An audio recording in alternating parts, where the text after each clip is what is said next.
Hey, everybody. Welcome back to Urban Meyer's Pint House. This is week 2 of the Weekend Kickoff brought to you by Bryant Heating and Cooling Systems. This is the whatever it takes pregame show, and Urban Meyer didn't kick us out after the first one. All right. Thank you. We're back. Got some more former Ohio State legends in the house, Cardale Jones and Anthony Schlegel back for week 2, and we got to break in our guy Beanie Wells. It's been a long time, man. I know, man. So glad to see your faces. So glad to be back talking about football, and not just any football, Ohio State football. Did you think we were going to get it? No, I did not. I thought it was a foregone conclusion. We were not having a season this year. All right, a quick reminder before we get into it all. Urban Meyer's going to be here down there. You see him waiting in the wings. He's the closer. BB Landers is in the house. So we've got some more Buckeyes in this depth chart coming for you tonight. As college football fans and players, all of us, we love the fall, but we all know fall means cold weather is around the corner. Is your furnace ready? Whether it's a quick fix or you need a whole new system, your Central Ohio Bryant Heating and Cooling dealers will do whatever it takes to make sure your system is up to the task. You can rely on them to provide exceptional service and make sure you and your family stays comfortable all winter long, all the way through the Big Ten title game into the college football playoff. Be sure to schedule your fall tune-up today. Find your local Bryant professional at Bryant.com. Bryant doing whatever it takes. There we go. We thought we worked out this microphone situation, but some early feedback. Sorry about that. We're not going to try not to hurt your ears tonight. All right, so we get Big Ten football approved last week. That gave us a show. Now we get a schedule. Yeah. Even better. Poor Nebraska on October 24th. I feel bad for those Huskers. Oh, no, definitely I do, because Ryan Day and the boys been cooped up all summer in the fall waiting on this. They've had a good feeling this was going to happen, so they've been prepared like we was going to have a season. We'll see opening week. Why do you feel sorry for them? Well, I feel like that team down there on the banks of the Olentangy might be a little bit fired up. Yeah, I mean, we heard a little bit of complaining from them, right? Because I believe they drew Ohio State and Penn State. My memory serves me correct. Right off the bat. But I also think that they were already in their schedule. Yeah. So it's not really complaining. But here's the deal. I love it because we were the two teams fighting the hardest. Like, let's just go play, right? We're going to meet up at, on the 50-yard line and boom, like hit it up like in the Predator, I think that was Arnold Schwarzenegger and my guy, who's a boxer? I forget his name. Stallone. No, it wasn't Stallone. It was Carl Weathers or somebody. I don't know. Guy who played Apollo Creed. Anyways, boom, biceps enormous. That's going to be us in Ohio State. But at the end of the day, listen, they're just the opponent from the West. And who better to get the season started off with them? We both are fighting for the same thing. It was for our players to have an opportunity to play this season. Nothing more than that. That's why the guys fought so hard. That's why the parents fought so hard. That's why you saw Ryan Day out there swinging as hard as he possibly could on national TV, all for the opportunity for our guys to go play. Now that we have the antigen and the other testing that's coming in on September 30th and they get back to full padded practices, I know they can't wait for that game on October 24th, Bean. I'm pumped up about it, man. Like you said, these were two schools that were chomping at the bit to get the opportunity to play football. Now that they got it, I mean, what better schools that have the track record? Obviously, Nebraska, not so much the past few years, but the historic track record of being a quality football team. Now they have a coach a couple years in, seasoned into the program. I think this is going to be a great matchup to start the Big Ten play. What I thought was so bizarre about that last week was, like, as Schlegel was saying, Nebraska fought just as hard as Ohio State to get this done. And then you get the schedule, and their AD's like, whoa, we need a break here. Like, we wanted to play, but we didn't want to play like that. I mean, Ohio State, Penn State, Wisconsin, it looked bad. I mean, that was the part. Like, Scott Frost, I give him tons of credit. He didn't say that. He wanted to play. Said we want a Big Ten schedule, and you have to win in the Big Ten. Like, to hear Nebraska complain just felt weird because it tells you how far removed they are from their powerhouse days in the '90s, and also, like, you know who feels bad about their Big Ten schedule every year? Indiana and Rutgers and Maryland. Like, they have to play the East teams every year. Like, just go play. Yeah, just go play, man. At the end of the day, it's football. Football is football. You put the best 11 on both sides of the ball, and you go at it. And it's going to just be a testament to not just your coaching, but your players and how well they've been preparing during this downtime. So just go play. Also Michigan, they drew, I believe, Wisconsin and Minnesota. So the two best teams from the West, They both got them. And they start with Minnesota week 1. And we never heard anything about P.J. Fleck and rolling the boat of him trying to get this. I don't know if he did it behind the scenes or not. But I know that they're ready to go for that one. At the end of the day, you always respect your opponent and never fear them. And Ohio State would have the utmost respect for them, except they're going to go beat the dog breaks off them come October 24th. And you got week 2. I'm just calling it the East Division title game right now at Penn State. Now, there won't be a whiteout, but it's still hard to get there. You guys have all had to make that trip, and you know how miserable it can be to get to Happy Valley. And And even if there's no fans, a Halloween night against the second most talented team in the Big Ten, when it came out for me, that was the one that I circled. 100%. Anytime you're going to Happy Valley, which is, in my mind, probably for some of you guys, it's the hardest place to play in college football. I know I played in Camp Randall, and I don't think it compares to how it gets at Happy Valley. So anytime you're going there, you're playing a James Franklin football team who, the past couple of years, they've been solid. They've been on the cusp of being a very good team. And like you said, they're one of the more talented teams in the Big Ten. So you know how tough this matchup is going to be. Yeah, it's going to be interesting to see that you don't have the fear factor of the whiteout and the fear factor of the fans and the noise factor of, messing with cadence, things like that. We heard that cat, though. You know that cat? Oh, for sure. For sure. That growl is going to be in attendance in the stadium. But I want to see if they're really going to start pumping sound into the stadium, like all the rumors that you hear, about how loud it is. Get there, like you just said, it's one of the most feared places you play. But taking that element out, I still take Ohio State. But did you guys think that there would be an opportunity for some of these stadiums to be louder without the fans because they can't put all the extra speakers in the stadiums and bump this crowd noise even more, making it more difficult to get plays in and get guys on and off the field? Well, I don't know what the decibel level is, and that might have to be something that's like you can't go above this decibel level because then it could be a competitive advantage for that team. Like we've seen it in the NFL. I mean, you saw Green Bay at Minnesota. You thought that obviously that game would have been significantly more hostile, but you can hear all the checks. Like it bodes well for the offense because they can hear their checks. Like that's why at home in the shoe on defense, we absolutely loved all of our fans because at the end of the day, they're having to communicate, right? And so offensively, what do you try to do? You try to make the defense make 3 checks. Like that's the whole point. It's all about communication. And when you're going into a hostile environment, at the end of the day, like they're going to be able to do that. Here's the deal. You got to BYOJ, bring your own juice. And that's what I think Ohio State does. And here's what separates Ohio State from everybody else. The competitive excellence that is at Ohio State that's going on right now in our training camp between our wide receivers and our DBs and our O-line and our D-line, that's the very best that there is in the country. So when we go out there and play these other schools, like they're not going to have that competitive excellence. They're not going against our 2s and 3s, which could be starting at these schools. They're one's on one's the best matchup they got, but for us, it's collective. And so I think our guys have a competitive advantage going in because of all the talent that's at Ohio State. Did you guys get any wake-up calls from students or fans when you guys were at Happy Valley? Oh, for sure. 100%. I don't think we slept. Okay. It's one of the weirder hotels. I don't know how it was when you guys played. It's an awful hotel. It seems like a Motel 6 because all the doors are like right outside. As soon as you open your door, you're outside. So it's one of those weird places. You guys ever seen Vacancy? Yes. It reminds you of that Vacancy movie, man. It is, because I know you probably stayed where I stayed. They might have changed the logistics when Cardale was here, but where you and I were, you literally were outside, and then you had to walk around the building to go into the only, meeting room there was, which is also your dining room, and then they would break it up and partition it, and that's where you would do your meetings, and then you would walk back outside, and there was Penn State fans staying on around you. It wasn't like it was blocked off for us. So they would be out there tailgating, staying up late. You're like, I'm just trying to go to bed. Bed check, coach. I can't sleep. It's loud outside. Because your door's right there to the parking lot. But yeah, it's an awesome. But I love that though, man. It's just like Ohio against the world, right? It's us versus everybody. Let's go do this thing. Totally agree. That's how it was with us too, man. As soon as you walk out, literally you outside.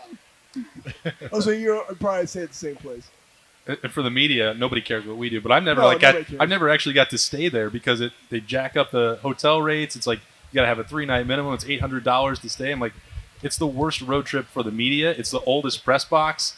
The stadium is like an erector set underneath, like where you guys were at for the locker room and the post game. You're like dodging, through like random pieces of steel everywhere. It's just. It's like they want it to be as uncomfortable as possible as part of their home field advantage, which I guess, might as well embrace that part. You're not missing anything when it comes to the hotel accommodation. Okay, all right. It's literally like less than a Motel 6, in my opinion. Hey, you're going in there checking for bed bugs, right? That's the first thing you're doing. Like, hey, everybody, make sure you put your luggage on top of your nightstand, right? Don't leave it on the ground. Open up your sheets, make sure they're clean. And if I go, I'm just going to take, a couple of those Coors Lights that you're drinking, Schlegs, and make sure that I can get to sleep. Yeah, ice cold, baby. When the mountains are blue, they're for you. Coors Light, another presenting sponsor for us here for the Weekend Kickoff, brought to you by Bryant Heating and Cooling. We appreciate them. So the other game, obviously, that you circle right away, I know we don't even have to to say that the game is important, what day it is. It's back at the end of the schedule, though. It was weird. Well, it should be. Version 2.0 had it in October in the middle of the year, and it was like, just didn't feel right. I hated it.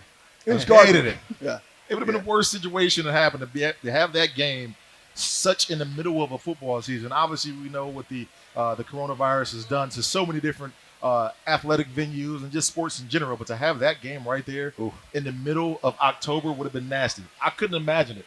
Yeah, no, I couldn't. It'd have been brutal because how do you kind of regroup after a game like that? Yeah, you regroup and get ready for the Big Ten championship game and then the college football playoff or bowl season. But to regroup and play 3 or 4 other games after that, nah, I don't see it happening. The incompetence of the Big Ten was really on display when they released that schedule, because if you were trying to put in buffers for COVID, why would you have offsetting bye weeks for everybody? Why wouldn't you have just one bye week for everybody, Right. or 2? That way, if you did miss a game, everybody had a same date to where an they opportunity to can make make an it up. opportunity to make that game up. And all you got to do is put that game at the end of the schedule, which is where it belongs. But by the way, they can't because they lack leadership and foresight into doing anything, as we saw for the entire debacle that is the Big Ten. Yeah. Speaking of one of the biggest mistakes in Big Ten scheduling history, I think it was the first year when they decided to do a Big Ten championship game and have 2 different. I think it was the Legends and Legends and Leaders. Leaders. I think it was,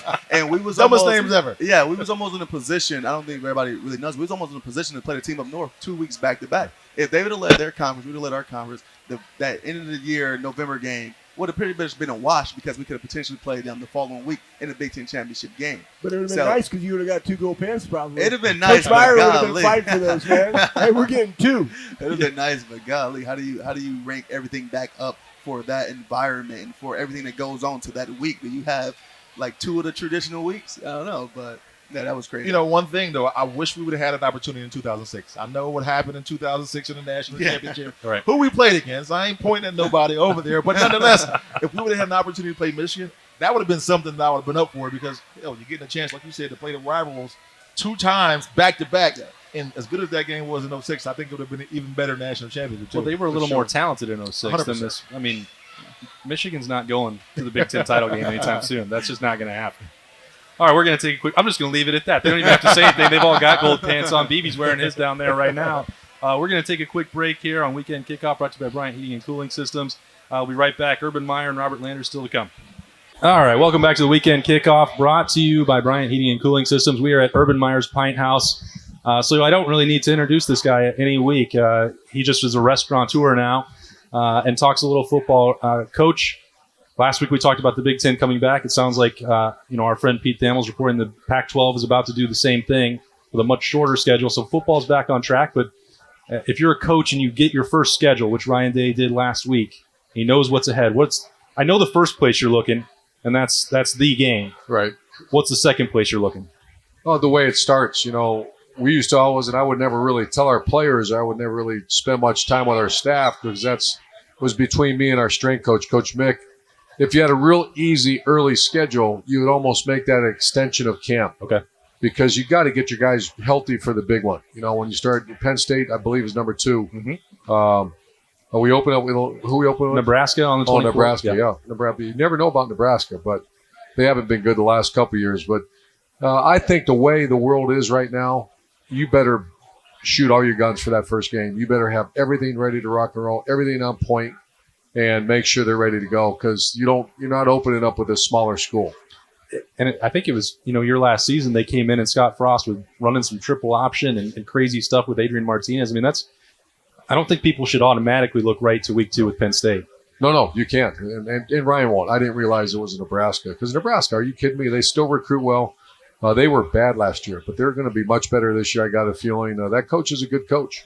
And they were, one thing about a coach like that, they were pushing to play really hard. You don't do that if you have a bad team. So that's I was kind of checking what kind of aces he has under his hands there, and I think they're going to have a good team. Yeah, that's an interesting one. At least we have some football there. So that's October 24th. That'll be a big week when we have Weekend Kickoff. And for that, we've got a couple of big guests. I'm not going to give it away that are going to come in for that one. But the other part of this, Urban, when you get the schedule and now you know that the pads are going to go on next Wednesday, it's a different training camp. It's not one that you've ever faced really, with the delays and the month in spider pads and helmets. If you're sitting down in your Ryan Day's shoes right now and you have that sort of 3-week span to get ready, how are you and Mick managing that? Every team's different, and the one thing that they're very fortunate, there's a veteran offensive line, so you cannot beat up that offensive line. You have Trey Sermon, a running back that's, and Master Teague, I think, is coming back off his injury. Yeah. Those guys have had some contact too. It's the players that have not had contact. Chris Olave, and I wouldn't let anyone touch that guy. Stay away and get him to the dance. There's 3 things that you have: the blocking, tackling, and ball security. And at this point, you can't have any more Zoom meetings or team meetings. You can't have any more run around hoops and jump over drills and hit bags. You got to hit each other, but you have to stay up and you have to stay healthy. Those that have experience, they get in there, get conditioning, get them out. The ones that need the repetition, you rep them. You actually scrimmage them. For people that haven't been through this before as a coach or a player, we're going on 9 months since the Fiesta Bowl when Ohio State got to hit and have the pads on. They were about to put them on in March when the pandemic came. To go that long without being able to live block or live tackle, I know that would concern you as a coach because you told me many times throughout your career that everything concerns you. But that part of it, how long will that take to get the feel back of playing football? It's going to take a long time. And my concern is always the first 3 games of the season and bowl games. Because bowl games, you lose whatever routine you had. And I actually talked to Ryan and a couple other colleagues that I've worked with before about what is the routine going to be to get them back in the game week routine. You are now in October here in a minute. This is not the August 28th. And so these guys have been doing, I know not a lot of contact, but they've been doing a lot of stuff. You got to get, in my mind, get them in a game week routine. Actually give them a day off like you would in a game week.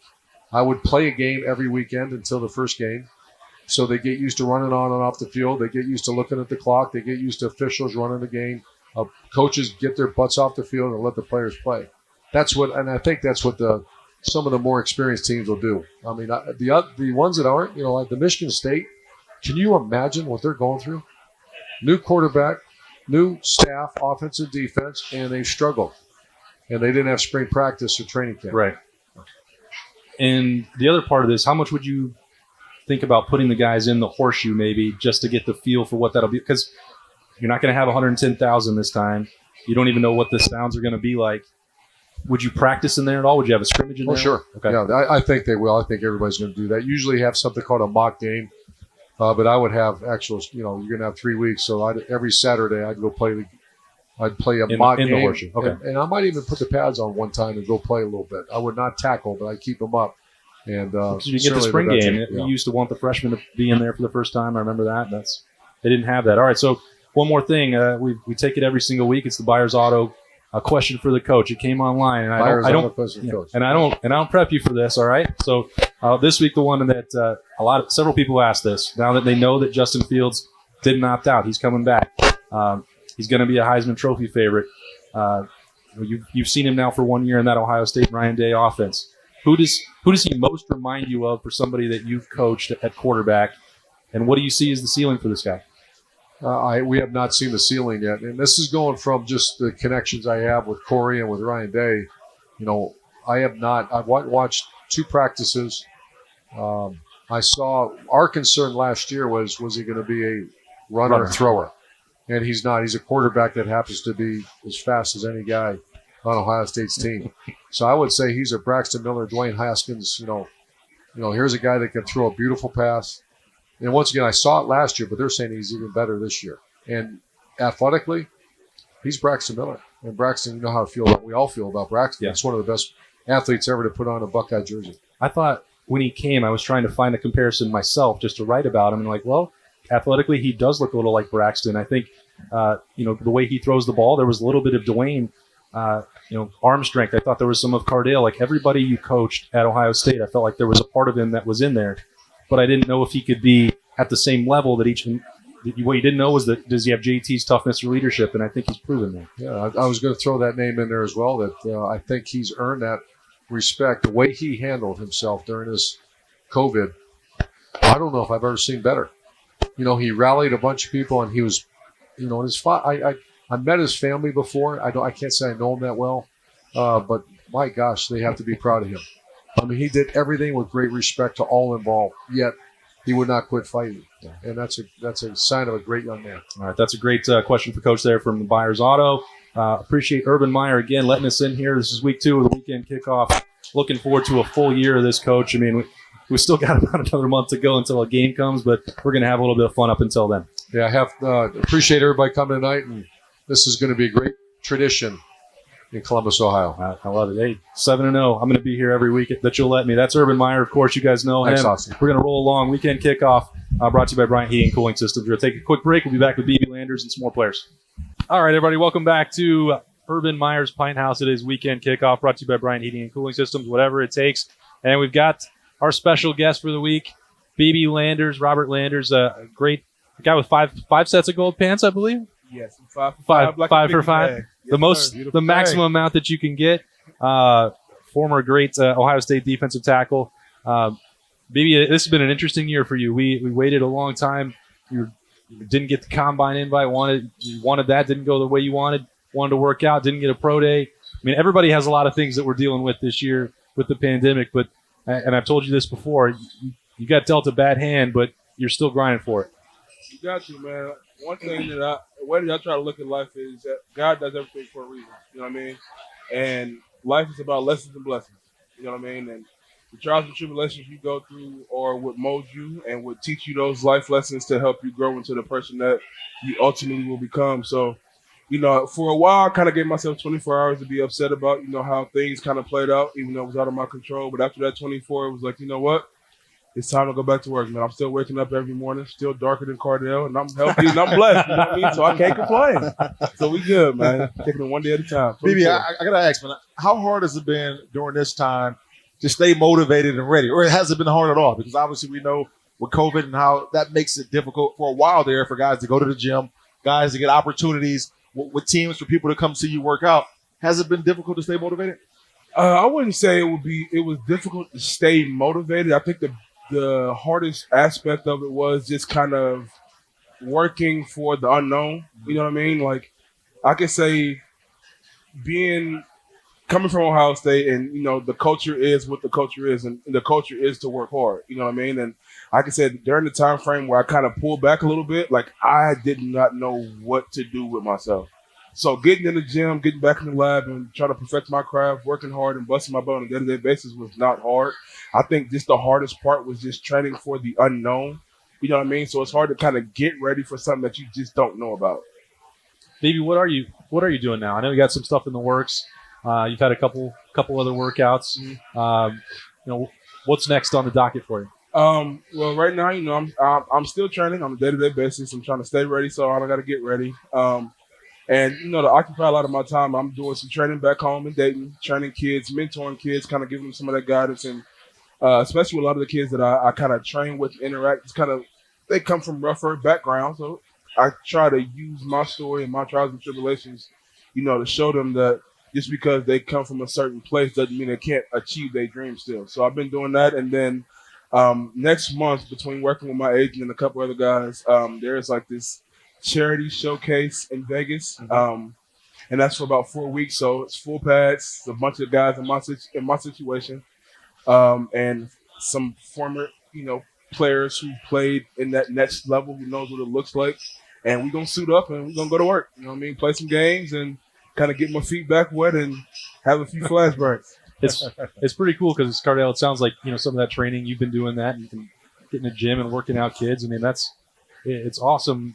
To watch a lot of the way you guys that are coming out of that Ohio State system and how important it is to stay engaged with that next wave of talent.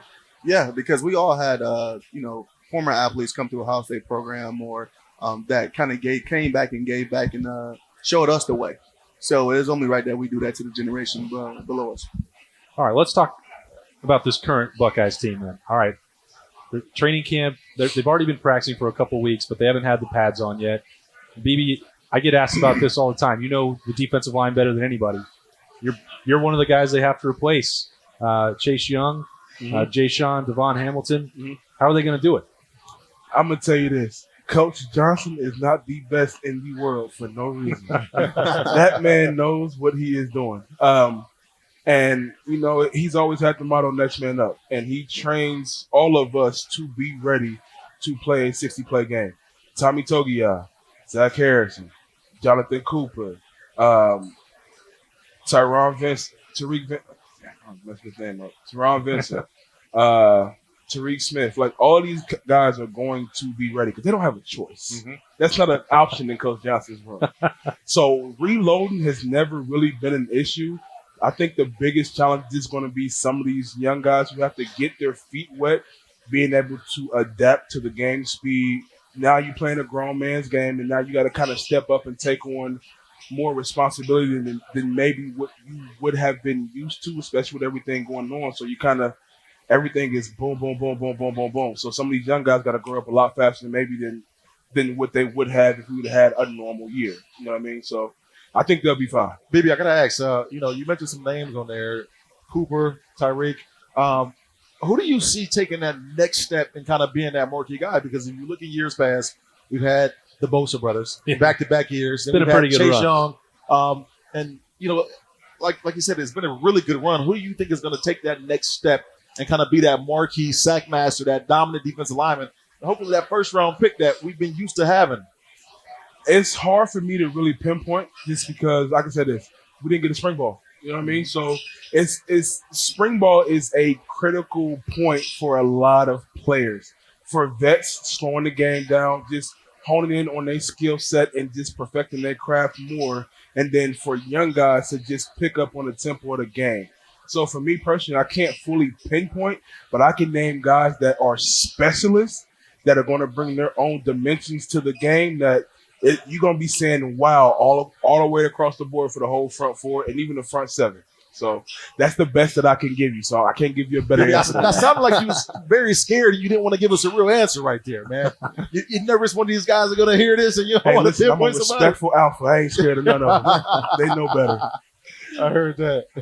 Cardale, when BB talks about, missing spring ball, from a quarterback's perspective, how big a deal is that for Justin Fields? Or you've got two freshmen that both enrolled early, and C.J. Stroud and Jack Miller. They got 2-3 days and that's it, no pads on. How big of a deal is that for a QB? It's major because you're dealing with a lot of guys that got a lot of talent coming in and enrolled early to get this timing down with their starting quarterback, the Heisman hopeful quarterback, and for him to pretty much have the opportunity taken away from him, that timing and that real life game atmosphere. I mean, we scrimmaging every Saturday, but it felt like every day, honestly. Yeah. But to miss that opportunity to get them full speed live game like atmosphere reps is critical. But he still got his major guy. He got his boy Chris coming back, and they got all the best time in the world. Beanie, when camp starts with pads on next Wednesday, what position has you most concerned at this point? The running back. Oh, come on. Yeah, of course. You guys don't always have to just talk about your own position. You kind of know that's the direction I was going to go in. I But know. There's so many unknowns. When you lose a guy like J.K., who is the number 2 all-time leading rusher in Ohio State history, was so fantastic and so many great things out of the backfield, can churn out those yards with ease. That question mark is there. And obviously, we have Master Teague in his situation, with him being injured a little bit. Yeah. Is he going to come back and be the kind of same guy? There's so many unknowns at that spot. And I mean, I think Urban Meyer will agree, and anybody at Ohio State will agree, that they say it all the time. The running back position is a Cadillac position for Ohio State. This team traditionally goes as far as the running back's legs allow them to go. Obviously, we know we're in a unique situation with Justin Fields, and we know how good he is, but you have to have a guy that you can turn around and count on when things get rough. BB, did you have to try and line up and bring down Master Teague in the whole lot of practice last year? He just looks like a load to tackle. I'm gonna say this: Teague runs hard, and I think that's one of the things that, for me as a D lineman, that I'm not gonna say I got a pride issue, and I got, as Dale would like to say when I first got you, I got little man syndrome, but whatever. But I like a guy that's gonna lower his pass and he's not gonna shy away from contact. Teague will do that. Yeah, you know what I mean. And I think Teague, now that he's getting older and he's had some experience, and he's had guys like J.K. and Mike to kind of mold him or help mold and kind of guide him a little bit. If he gets healthy and stays healthy, he's going to be a phenomenal football player. But beating him in the A gap, I'm not gonna lie to you, I had a headache. Ibuprofen was my best friend. I swear to God, it was. I love the truth. That's the most important thing. Come on now, you know I'm always. You never lied to me. Never will. All right, so winding down here this show, got to get a couple more segments to squeeze in here. Bryant Heating and Cooling, whatever it takes, Player of the Week. This one's a tougher one, man. It felt like Buckeyes were going down with injuries. You got Nick Bosa. Hated to see that. Paris Campbell, Cardale, I know, BB, you guys know Paris well. That was tough to see. He's been grinding through it, but I don't know. Which direction should we go? Who gets the nod from you guys for a Player of the Week, or give me anywhere, or somebody that you just think needs to be the Player of the Week for the Buckeyes this season? I'll let you go any way you want. That's how easy this is. That ain't that easy. I'm going to start then, because we sat here last week and it was good, the instant accountability game before Browns Bengals, and Cardale and I we thought that the Bengals were going to have Joe Burrow, and one reason that they didn't is because Denzel Ward was out there locking down AJ Green. I think sometimes it's weird because Denzel is not very outspoken. He doesn't call a lot of attention to himself. So when you talk about all these first round Buckeyes at cornerback, I just feel like Denzel Ward doesn't come up very often, and then he goes out and does something like that, and the world's like, hey, that's one of the best cornerbacks in the world. So for him to help the Browns get that win and lock up one of the best wide receivers in the NFL, I'll give him the nod. I think I was going to give him the nod as well, because one of the reasons why he don't get as much recognition, and it's just like, it's pretty much almost like the LeBron effect. When he left Cleveland ain't played a national televised game. And, the Browns haven't, has lately been as good as they should have been. So they're not getting a lot of attention for his exposure when it comes to the games. But these type of numbers and things he's doing is on a week in and week out basis. So for him to get that recognition on Thursday Night Football this past week, I'm definitely going with Denzel as well as my Player of the Week. I had to go and look at the stats. You don't have to tell people. You saw me. You guys can see I'm cheating. The camera's way out there. Right. But I remember the impact this guy had on the game. That's Joey Bosa. Joey Bosa was a beast. That was mine last week. I know they lost the game, but this dude is just a freak. And I'm going to be honest. I thought Joey Bosa would have a very good career in the NFL. I didn't think he would be this good this soon. Right. And I think the guy is just one of the more dominant players. Obviously, his contract shows that he's one of the more dominant players. But I think he's going to supersede everybody's expectations. Baby, what do you got? I think I'm going to have to go with Joey as well. For me, Denzel and Joey were very, very close, because I can say, speaking on Denzel was the same way when we came in together, because we came in to Ohio State together. And he was the silent assassin. Unless y'all playing Madden or 2K. Then Denzel got a little rowdy. Okay. Outside of that, when it was time to go to work, man, you didn't hear a word. He came out day in, day out. He put his foot in the ground. He put his pads on, and he went to work.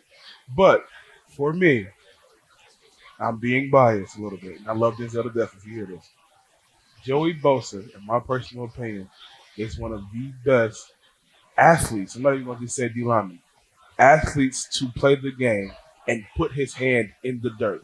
If you watch the way that he plays, his game is so smooth. It's effortless. And he's always, if not putting himself in the proper positions in the games, he's setting the rest of the defense up to be in the proper spots to make plays so they can come out and win the game the best that they can. So for me, by a little bit, I'm going to have to go with Joey. Man, Chase isn't going to like that. I love Chase to death. I didn't get to watch him play this week. That's the problem. I was on daddy duty, so it was kind of hard. That's fair. But just that talk that we can even look at the last 5 years in the defensive line for Ohio State and have a debate when you have those two Bosas out there and what Chase Young did is pretty crazy. Schlegel is going to be really mad because we got to squeeze in the silver bullet picks. He can just drink the silver bullets back there instead of helping us as we wind down the show. The instant credibility pick tonight, it's a really sexy one, Beanie. Dolphins and Jags. I mean, it's like the NFL schedule makers. This one, we could move that to Thursday night. So I don't know how deep we need to get in the analysis, but who you got tonight? Oh, my. This is tough right here. I mean, both of them have quarterbacks. Well, I like the Jaguars quarterback better than I do with Fitzpatrick. Although Fitzpatrick, he is one of those streaky quarterbacks. But I got to go Jaguars. Jaguars surprisingly played very well the past couple of weeks, especially last week. So I'm going Jaguars in this situation. Two teams in a hurry to tank for a new quarterback. No, I'm gonna definitely go with the Jaguars as well because I like the quarterback. I like Minshew. I feel like he plays with such a big chip on his shoulder because he was drafted last year. He's the same class as Kyler Murray and all the guys who went last year, and he don't get as much recognition. But his numbers are slightly better than a lot of them guys. Definitely when the time that he started. So I'm actually excited to see what he do with a full season under his belt as being the guy. And you look at his stats right now, he's up there with the NFL top leading passers, completion ratio, and QBR. But I know it's just 2 weeks, but hey, he's starting off hot. Yeah. BB, who you got tonight? I'm gonna have to go with the dark side. I like Miami's defense. I'm not gonna lie to you. I do. Between their D line and then their front seven as a whole, for me, I love the way that they play. They're aggressive. They get after the ball and they play together. Believe it or not. Like I know, like if you're on the outside, kind of watching, you don't really understand what you're looking at. The way that they move and the way that they correlate with the way that their defense is set up. For me personally, being a dark-sided minded type of person, I got to go with Miami. And come on now, I got a couple of my boys on there. Jerome Baker's still over there. Come on now, you know he is. He's also trying to chip away because I'm taking the Jags as well. So BB just wants to be the one guy who's You want to be the right. eyeball out. Come on now. It's okay. All right, the NCAA schedule really finally ramping up this week. The SEC is back. Before we get to some of those games, just a couple ones that we're going to zip right through.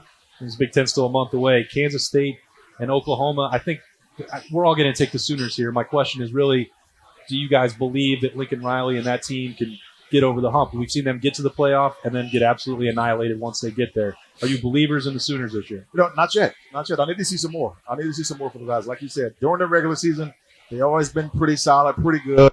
But when it comes down to playing somebody outside of their conference, they always seem to falter for whatever reason. So I'm not a believer just yet. I think he's a fantastic coach. He does some great things from the offensive standpoint, but from an entire team standpoint, that conference is always a little bit tricky because we know they don't play a lot of defense.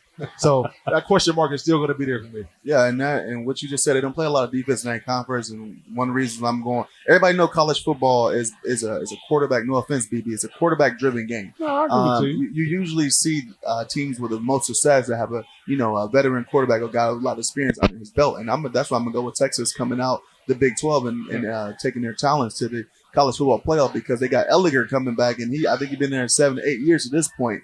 But he's a heck of a leader and a great player. And like BB said, Beanie said, they don't play a lot of defense. So I expect them. That doesn't have anything to do with their head coach down there in Austin, does it? No, that's my boy though. That's another reason why I got Texas coming out.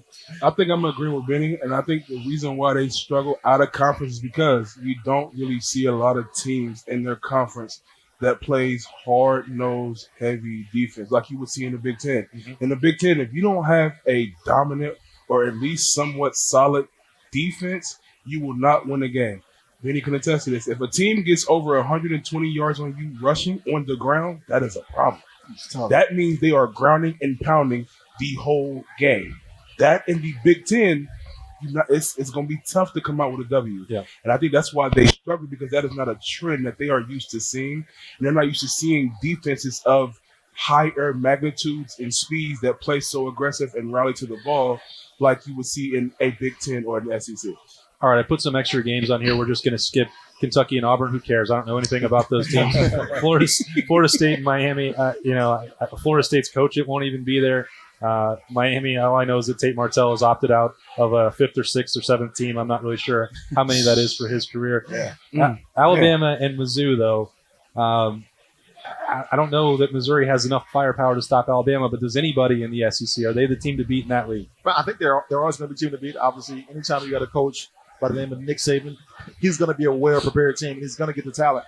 But Mizzou is always sneaky in the SEC. Always. They're not a team you can just waltz over and count out. They will give a good punch. And this being the first matchup, that's the one thing that across the board, we're all coming off of COVID. So are these players. So are these coaches. So when you play a sneaky team, you got to come out with your best foot moving forward. And we don't know if that's always going to be the case because I know we played teams here at Ohio State, especially when I was playing. Sometimes you come out flat, you come out playing to the level of your competition, and that team can sneak up on you. Sure. Yep. Totally agree. Couldn't say it better. Sit up. Anybody else in the SEC that you like? LSU's got too much to replace for me. I'm not there. Exactly. And then definitely with, I think, Chase is opting out. I definitely don't see LSU doing much. Or, I mean, they can surprise it, but I don't see them doing much of anything definitely coming out the SEC. But I don't know. Other than Alabama, I really don't see it. I think they run the conference this year. BB, who's winning the SEC? Who's winning the SEC? All I care about is the Big Ten. I'm not going to lie to you. My bad. I was messing with Coach Meyer. Well, that's all right. You're allowed I get to do enjoyment out of that. Yeah. He put me through a lot my first 2 years. I appreciate you. I love you to death. It's on the other side now. All right, the last one before we get out of here, it's just interesting. It's Lane Kiffin back in the SEC, back with a shot at Florida. I'm skeptical. I covered Lane when he was at Tennessee. I feel like, especially knowing the place that he is now, that we're about 1 or 2 years removed from them being on a massive probation for rules breaking. That's about all I know. But this is Not all his fault though with that situation. We know this is true a lot. Sure, Ed Ogeron takes some blame for that as well. That's a whole nother story. I don't need to get into my pre-Ohio State coverage days, but I don't know. Do you think Lane Kiffin will spring an upset? I think that would be one here because a lot of people are now picking Florida to win the East. I truly do.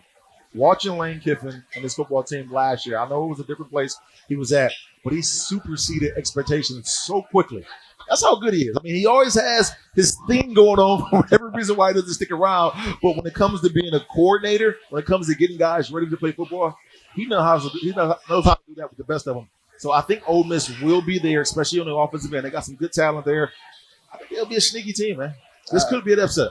Totally agree. You better watch out. You better have a defense or you better have an offense that can keep up with a Lane Kiffin offense on the other side of the ball. So I'm definitely thinking he oversees a lot of expectations and he gets his team rolling. And he's one of the best followers on Twitter. Lane Kiffin is crazy on Twitter. Super good follow if you ain't following him. All right, BB, anything else you got to plug before you get out of here? No, man, that's about it. Honestly, I appreciate y'all for having me. Add a little bit more color to this podcast outside of Dale. So, I enjoy being here. I appreciate y'all, and it's gonna be interesting to see how the season goes. All right, I appreciate all the insight as well. Wishing nothing but the best that the BB can get that shot that he deserves. It's been a tough year for all of us, but it's he's got the ability, and you'll never find somebody who works any harder than him. Appreciate Coors Light, Byers Auto, and of course Urban Meyer's Pine House Bryant Heating and Cooling Systems for bringing you Weekend Kickoff. This is number 2. We're going to be here all season. Can't wait. Got a lot more guests like BB coming throughout this year. Cardale, Beanie Wells, Anthony Schlegel, and, of course, Coach Urban Meyer. Appreciate everybody for coming out and watching the show. We'll see you next week at Lettermen Row. Bye-bye.